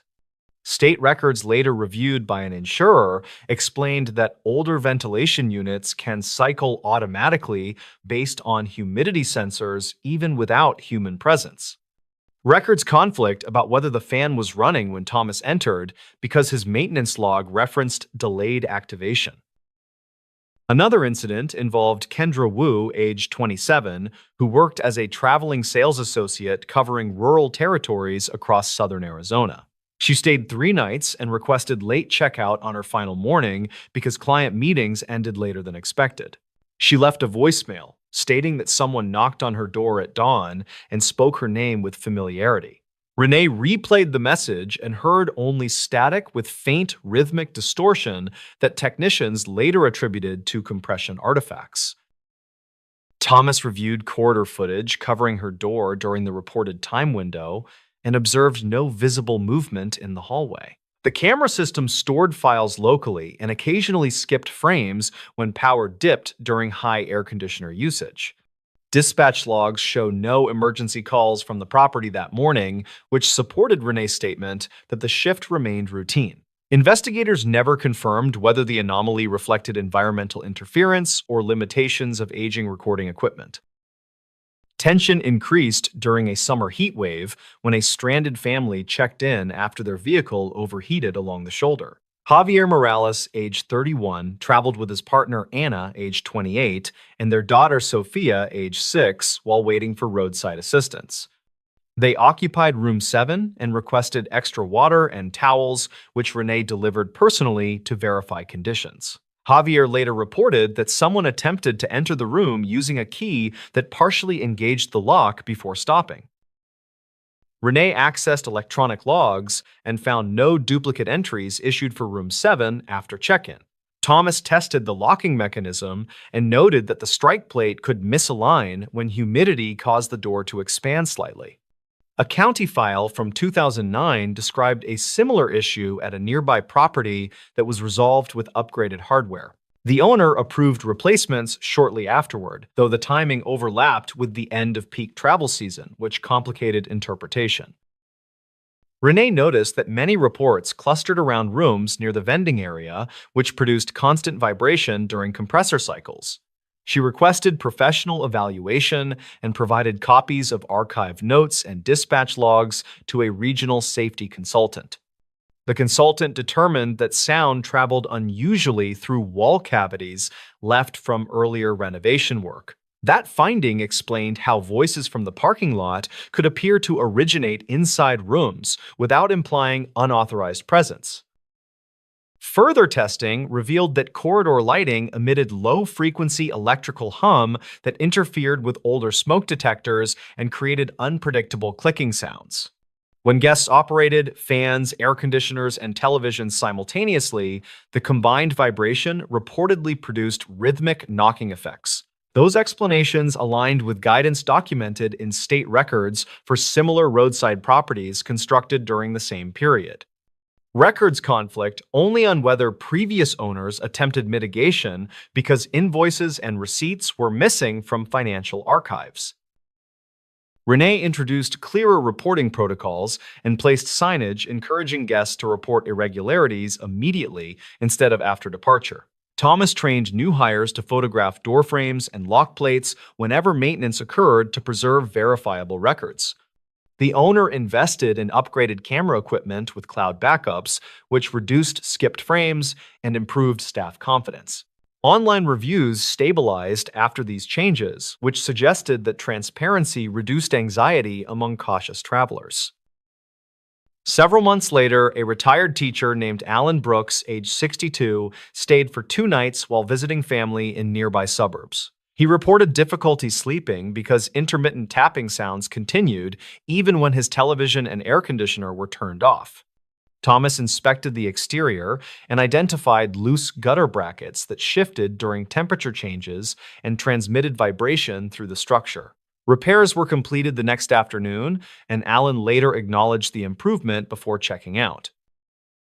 An additional report involved a rideshare driver named Celeste Moreno, age 24, who used the motel during overnight shifts for short rest breaks. She reported that her keycard occasionally failed to open the door despite system logs showing correct authorization. Renee verified the encoding device and documented that the magnetic strip reader intermittently malfunctioned during high humidity periods. Technicians later confirmed the defect and replaced the device, which resolved the access errors.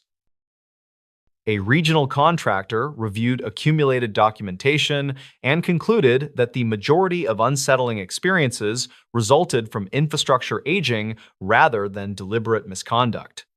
He praised the consistency of Renee Ledger and cited her documentation practices as a model for small hospitality businesses.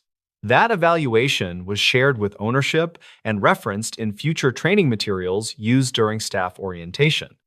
The process demonstrated how structured reporting can transform uncertainty into manageable operational improvement. Years later, the motel remains operational, and the incident ledger continues to be maintained with discipline. Some locals claimed the property still carried an uncomfortable atmosphere, while others described it as ordinary and practical for overnight travelers. Dispatch logs in recent years reflect minimal service calls, which supports the conclusion that environmental corrections reduced confusion.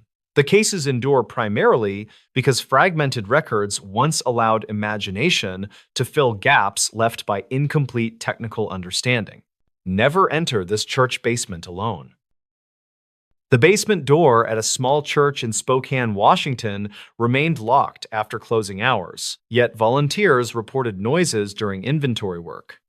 Those reports appeared routine until a weekday afternoon incident forced staff to call dispatch after a volunteer failed to answer radio checks. Mariah Collins, age 27, coordinated weekend volunteers at the church and tracked donated supplies while completing coursework for a community college. Daniel Ortiz, age 34, worked as a HVAC technician and agreed to inspect damp odors reported near rooms beneath the sanctuary. Both arrived on a Tuesday afternoon because the building manager wanted documentation for insurance questions raised by earlier water damage claims. Their stated goal involved photographing conditions and logging measurements that could support repairs requested through a small preservation grant program. Church maintenance records indicated previous flooding episodes and mold remediation efforts that reportedly occurred after heavy spring storms several years earlier. Archive notes stored in a filing cabinet described warped door frames and intermittent electrical faults that volunteers documented during walkthroughs before reopening events. State records reviewed later by an insurance adjuster suggested the property underwent inspections in 2011 with recommendations that were implemented. Those documents did not mention the narrow storage corridor where Daniel planned to test airflow while Mariah photographed labeling on donation bins. They entered through a side stairwell that required portable lighting because overhead fixtures flickered and failed to illuminate corners consistently. Dispatch logs later showed no emergency traffic for the building during that hour, which supported the manager's belief that conditions were manageable. Daniel carried a handheld anemometer, while Mariah held a digital camera and clipboard provided by the church office for documentation. The plan involved moving slowly room by room with periodic check-ins using inexpensive radios purchased for volunteer coordination. According to Mariah's later statement, she noticed a chemical odor that grew stronger near a locked utility closet at the far end. Daniel reportedly suggested opening the closet to verify airflow obstruction while emphasizing that any action should be documented for accountability. Mariah attempted to contact the building manager for permission, but the call failed and the radio produced only static responses. Records conflict regarding whether the closet lock showed tampering before entry, which later complicated efforts to reconstruct the sequence of events. Daniel used a small screwdriver to disengage the simple latch, while Mariah stood several steps back and continued recording video. The door opened to reveal stacked folding chairs and a portable dehumidifier connected to an extension cord that ran through the corridor. Mariah's camera captured a brief audio spike that investigators later described as mechanical feedback rather than evidence of human movement. Some locals claimed afterward that the sound resembled whispering, though those accounts appeared only after rumors circulated on neighborhood social media groups. At approximately 3:15 in the afternoon, Daniel radioed that he felt lightheaded and requested a brief pause near the stairwell. Mariah responded immediately and began walking toward him while narrating her observations in a calm voice for the ongoing recording. Her video shows Daniel leaning against the wall with visible perspiration and slowed speech while insisting that the building air felt heavy. Investigators never confirmed whether environmental exposure contributed to his condition because later testing produced inconsistent readings across multiple sampling attempts. Mariah suggested ending the inspection and guiding Daniel upstairs, which aligned with volunteer safety guidance described in archived notes. As they moved toward the stairwell, the radio activated unexpectedly and broadcast bursts of feedback that obscured their attempts to coordinate movement. Dispatch logs show a single unanswered call attempt from the church landline during that minute, which later prompted questions about connectivity, reliability. The camera recording ended abruptly when Mariah's battery indicator flashed low and the device powered down near the bottom of the stairs. The building manager arrived within 20 minutes after a neighbor reported the side door standing open during school dismissal traffic. He found Daniel seated on the stair landing and Mariah attempting to fan him with a clipboard while speaking softly. Emergency medical technicians evaluated Daniel on site and determined that transport was unnecessary based on stable vitals and improving symptoms. A brief incident report was completed for church records and forwarded to the insurer, which later became part of a documentation packet. During a subsequent review, an adjuster referenced a county file from 2009 that mentioned unauthorized storage by a former tenant.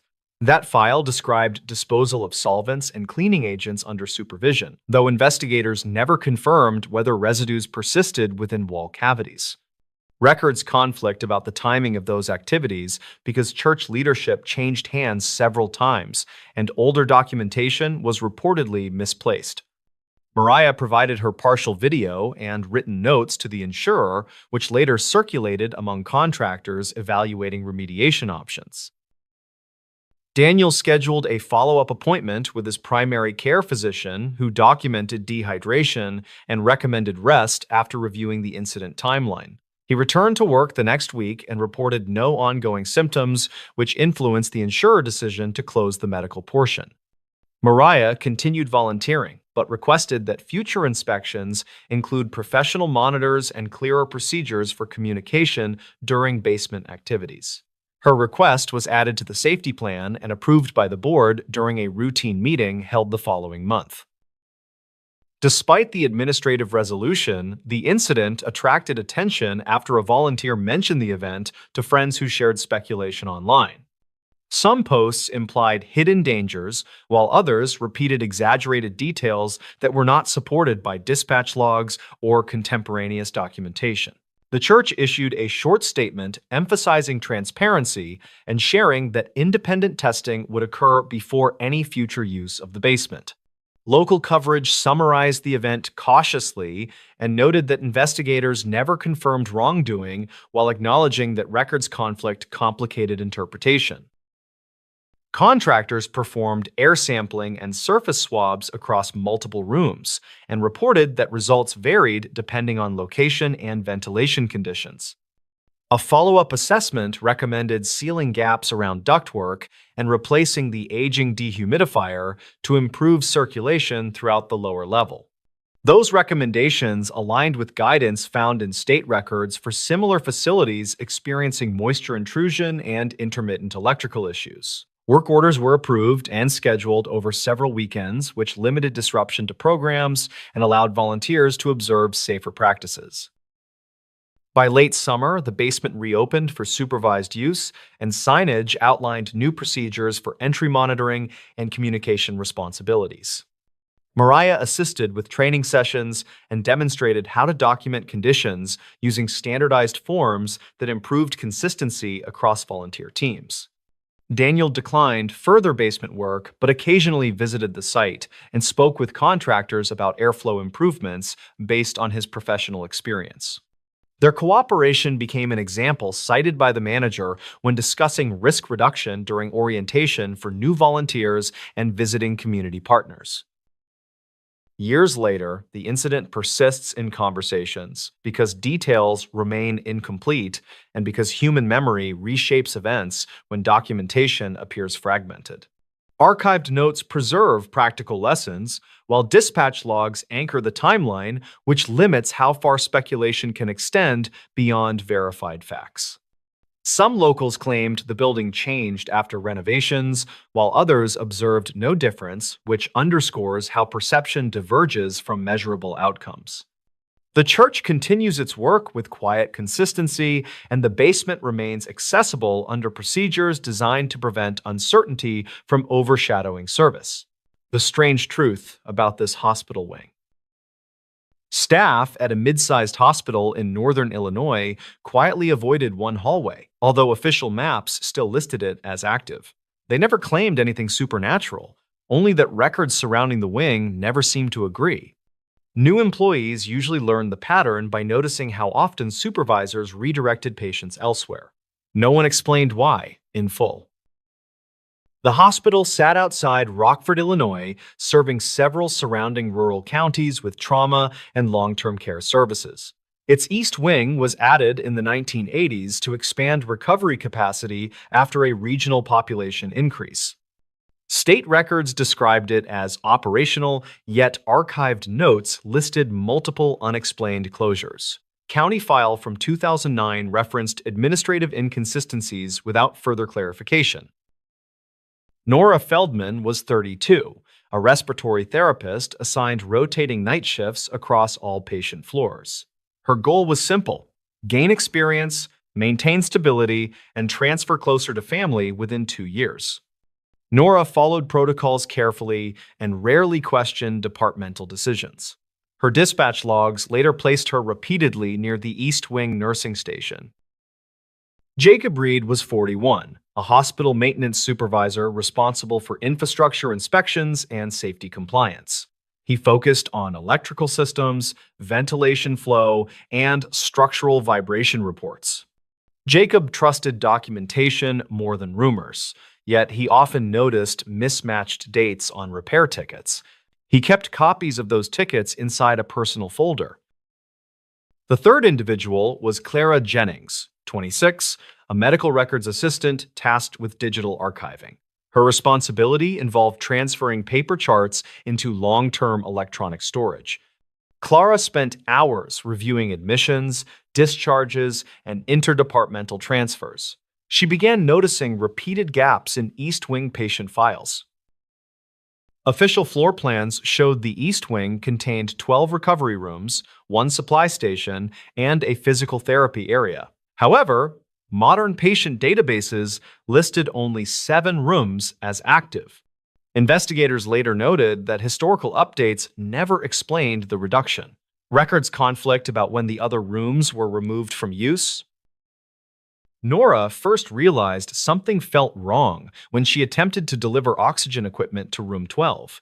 The hallway lighting dimmed gradually, despite full power indicators on the panel. Her access badge opened the door, yet the room inside was completely empty. She reported the condition to her supervisor, who reportedly advised her to move on. Jacob inspected the same room the following morning and found nothing structurally unusual. Ventilation worked, outlets were active, and walls showed no sign of water damage. Yet his work order system listed the room as permanently offline. He could not find any authorization explaining that status. Clara later searched for patient records associated with that room number. The database returned several partial files, all missing discharge summaries. Some entries ended abruptly, while others redirected to unrelated departments. Clara flagged the inconsistencies for later review. Hospital administrators reportedly attributed the irregularities to early digital conversion errors. They stated older paper files had been lost during prior renovations. Archive notes from 2011, however, suggested multiple audits had already addressed that claim. No formal correction followed those audits. Nora continued passing the hallway during night rounds and noticed temperature changes near the closed rooms. Her equipment sometimes showed lower readings only within that section. She recalibrated devices repeatedly, yet the pattern remained. Nora recorded the data without attaching personal interpretation. Jacob later discovered that the East Wing's power usage did not match the number of active rooms. Energy logs indicated ongoing electrical consumption from areas officially marked unused. He reported the discrepancy to facility management, who reportedly categorized it as minor variance. No follow-up inspection was scheduled. Clara found a patient admission file dated 2014 that referenced physical therapy sessions in room 10. According to current maps, that room no longer existed. The therapist's signature appeared legitimate, yet the department denied recent use of the space. Clara saved a copy of the record. Some locals claimed the East Wing had once been a temporary isolation area during a regional outbreak. Others insisted it served as overflow for critical care during winter emergencies. Investigators never confirmed either explanation. Records conflict regarding the wing's original specialized purpose. Nora overheard 2 senior nurses quietly discussing earlier patient transfers. They reportedly mentioned individuals moved suddenly without standard discharge procedures. When Nora asked about those comments, the conversation ended. She documented the moment only as incomplete testimony. Jacob reviewed archived maintenance blueprints showing hidden access panels behind several walls. Those panels did not appear on modern renovation plans. He requested clarification from engineering consultants who could not locate matching documentation. Jacob stored the blueprints in his personal records. Clara Cross referenced admission numbers and discovered several duplicated patient identifiers. Each duplicate pointed to different outcome categories. Investigators later noted that such duplication should have been impossible under system controls. The hospital attributed it to legacy software overlap.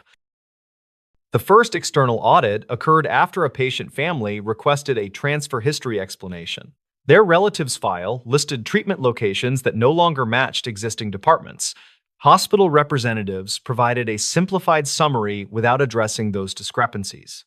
The family reportedly accepted the explanation without further complaint. Nora later encountered a locked supply cart positioned in the unused hallway. Inventory tags showed recent stocking dates. No department claimed responsibility for the cart. It disappeared